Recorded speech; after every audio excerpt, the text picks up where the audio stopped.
Hello and welcome back to Cracking the Cryptic.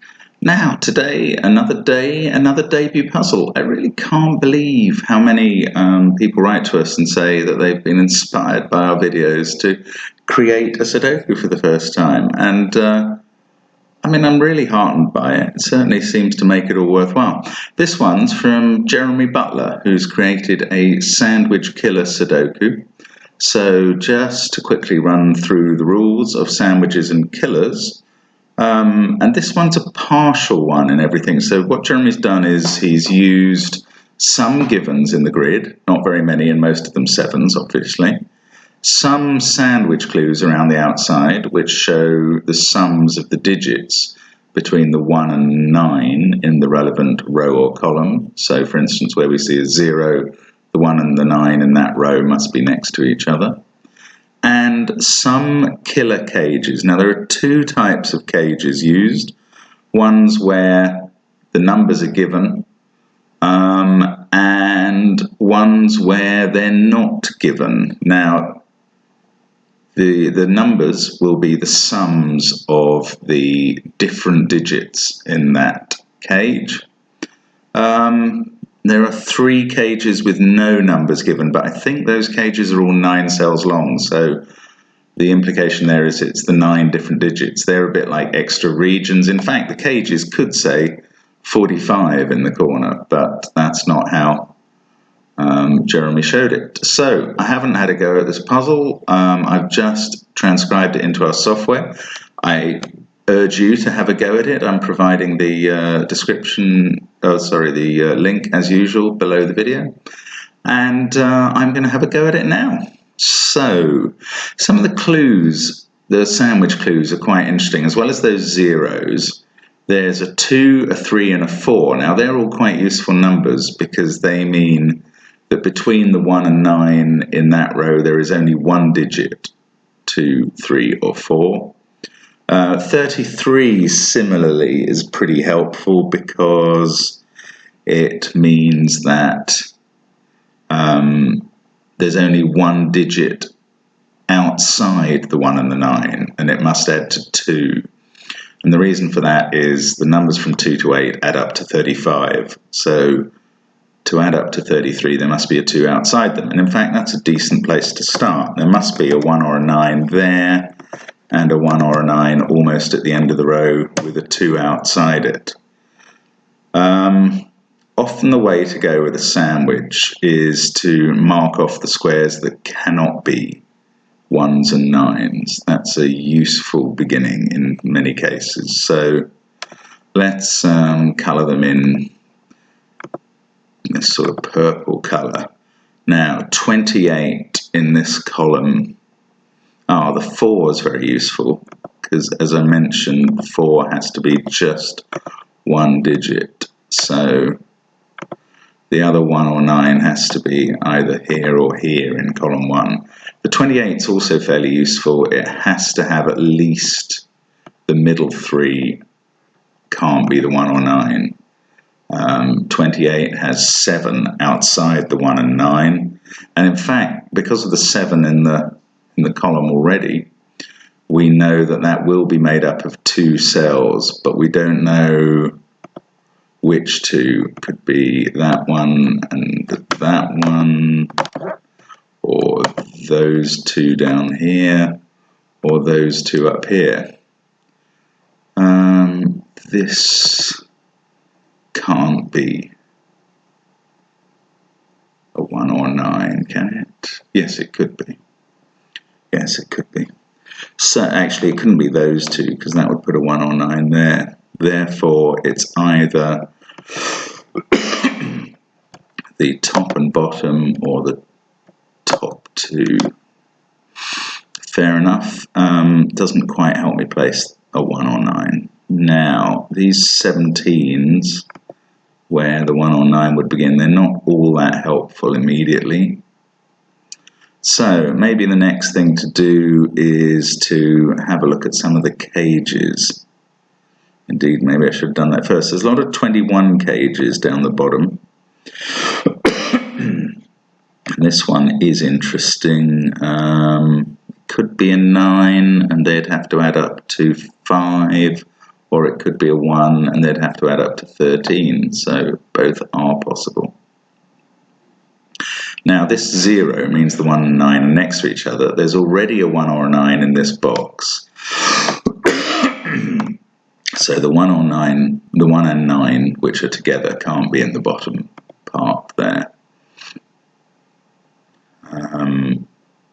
But that's probably all I can tell straight away from that. Now, if this was 9, 5, this would be 8, 7, 6. We'd have a 1 here, 2 here. Yeah, that could be 3 and 4. That is possible. What else can we find to do? 28 means that one of these two at the bottom has to be a 1 or a 9. And that 1 or 9 is in this 21 cage, which is 5 digits large. If it was a 9 in there, that would be impossible because you'd have 3 other digits to make a sum of 5, and they couldn't all be different. So the 1 must be in that group. 9 must be up at the top somewhere in one of those 3 cells. Interesting. Where's the 7 in this box? This was maybe somewhere I should have started. Given that 7 and that 7, it has to be in those 3. This 7 rules out that one. This can't be a 7 because that's a 14 cage and would need 2 7s therefore. So 7 goes there. That gives us 7 there. All of these 7s, very useful, enable us to finish off the 7s in the grid quite quickly. So that wasn't too bad. Now this 21, this could be 8, 6 or 9, 5. Don't know which way round they go. Same here, could be 8, 6 or 9, 5. Not all that helpful. But the 2 14 cages are both in the end section here, and that is quite interesting because of the 7 clue as well. So one of these is 9, 5 and one of them is 8, 6. Now that is useful. It can't be, I'll just show you why it can't be. If that was 9, 5, then to have 7 between as the sum between the 9 and the 1, there'd need to be a 2 here, and we can't do that because there's already a 2. Now, can it be the other way round? 5, 9? No, because 1 would now have to be here, and that would have to be a 7, and that can't be. We've already got a 7. So, in fact, this box must be 8 and 6. 6 and 8. And the 9, 5 have to be in this box down here. And if we were to put the 9 here, how could there be 7 between the 9 and the 1? There's no possible way now. So instead that's the 5, that's the 9, and this is the 1. And now we've got 7 quite clearly in between the 9 and the 1. So that's worked nicely. Now this 17 along the bottom, we now know that this is 8 and 6, and they add up to 14, so there's got to be a 3 and the 1, so we know where the 1 goes there now. This one has to be a 1, that makes this a 9. Yeah, that's quite nice progress. So, as speculated earlier, that's a 3 and a 4 in some order. Now, down here, we've got a 2, 4, 5, triple in the rest of the bottom. And in fact, now we know where the 9, the 4, and the 1 go in this column. The 4 must be there and the 1 there. This can't be a 4 anymore. So we've got 2, 4, 5, 9, 7. 1 has to be in one of those cells. So we've used the 4 clue. And this one can't be a 1. We worked out that earlier. That's why it's purple. This must be the 1. Okay, so we've got 3, 8 and 6 in those 3 cells in some distribution. Now this 21 cage, well, in fact this 21 cage, very useful, that's better, there's a 4 straight away there. Now this 21 cage, that's limited that further, we've got 8 already in it. If this was a 5, this would have to be 2 and 6. If this was a 2, 10, this would make up 11, can't be 2, 9, 7, 4, can't be 5, 6, can't be 3, 8, that can't be a 2, that is a 5, and this is 2 and 6. So that's really quite useful. We can now put the 6 in that, in the bottom left box. This is a 2. Okay, so that's quite decent progress there. Now, one of these two is a 1 because of the 1 here and the 1 here. Could it be this one? Yes, it could. That would be another 1, 10, 17. They would add up to 11. That is possible. But we've got 21 here and 14 here. So that's 35. So these do add up to 10. So in fact, they have to be 9 and 1 because we've already used 8, 6 and 7 in the box. So yes, that's 1, 9 in that order. Get rid of that 9 possibility. 10, 17, these add up to 11, but we don't know whether they're 6, 5 or 3, 8. Although interestingly, whichever they are, because of this cell, we will have used 6 and 8 in the row. So these ones must all be from 2, 3, 4 and 5. And in fact, 4, there and there, and this 28 can't contain a 4. The only place left for a 4 in the top row is there. Now, that 0 means that 1 and 9 are next to each other. They can't both be in this box because there's already a 1 in it. So this one is not part of the 1 and 9. This one must be either 1 or 9 for what it's worth. 3s, there's a 3 here, there's a 3 here. This can't be a 3, that's the 3. And we've got 4, 8 and 5 in this group. This one's a 9, but not a 9 in any row or column with a sandwich clue, unfortunately. Now, this cage is 21. We've already got 7 in it. We need another 14. Must be 9 and 5.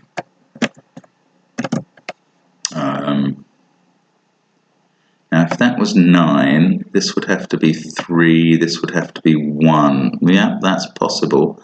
In fact, this 1 and this 1 mean that one of these two has to be a 1. Could still be this. No, it couldn't be this for a peculiar reason. Right, we've already used the 7 in this column, so the 7 in the clue must be made up of exactly 2 cells. So if that was a 1, it would either be the 2 cells here and that would be a 9, which is impossible, or the 2 cells here and that would be a 9, which is impossible. So that is not the 1. So the 1 does go here, and the 3 clue in fact establishes straight away that we can resolve the 9 and 5. We can finish off the box there with 8 and 2. We can finish off the box down here with 8 and 3. So this is 6 or 5, and now we can use the 21 clue. So this has to be 7, 6, 8 like that. There's a 5 there. 1, 9, that's 2, 3. And now we can use the 14 cage there, 9, 1. Excellent. Now we can use this 2 clue straight away. What haven't we used? We haven't used this 17 yet. We've got 6, 8 after the 1. Another 9 to go. That must be in 2 cells. The final 9 must be there. In fact, that allows us to place the absolute last 9 there. And And these two have to add up to 9. They're not 2, 7 or 6, 3. They must be 5, 4. So these two are 8 and 3. And these two are 6 and 8. And I think it's all coming together now. We must be pretty close to a finish. These two in column 9 are 3 and 4. Don't quite know how 2, 4 and 5 are disposed there.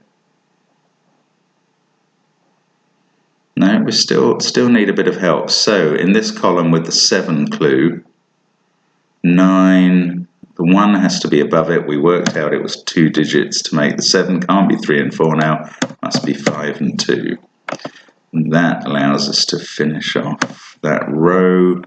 6, 5 in that row, 2 there. Excellent, and we're rocking along. We can disambiguate that, 2 and 3. Now this 28, we need another 11, has to be 8 and 3. Oops, has to be 8 and 3, don't know the order yet, but that resolves that there.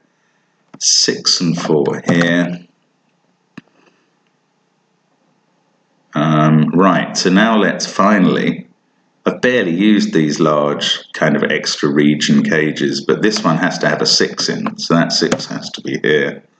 And that allows us to place the 3 and 8. I mean, overall, I think there were plenty of clues here that we could probably have managed with fewer, to be honest. Now that 4's in the cage, we can do 5 there, 4 there. But, you know, I think it kind of makes it fun when you can alternate between the various types of clue. I like the fact that there were some cages, some sandwiches, some givens in the grid. And there we are. The puzzle's finished, I think. The quick check looks good to the solver, which doesn't check the cage totals or the sandwich totals, but I think they're all right. And thanks very much to Jeremy for sending that. As I say, an entertaining puzzle, not too hard, but quite interesting and a nice fun solve. So thanks very much, Jeremy, for that. And I hope you enjoyed it. Do please subscribe if you haven't already. We're nearing 60,000, which is thrilling. Do please sponsor us on Patreon. If you can afford to do so, that would be really kind. And hope to see you again soon on Cracking the Cryptic. Bye for now.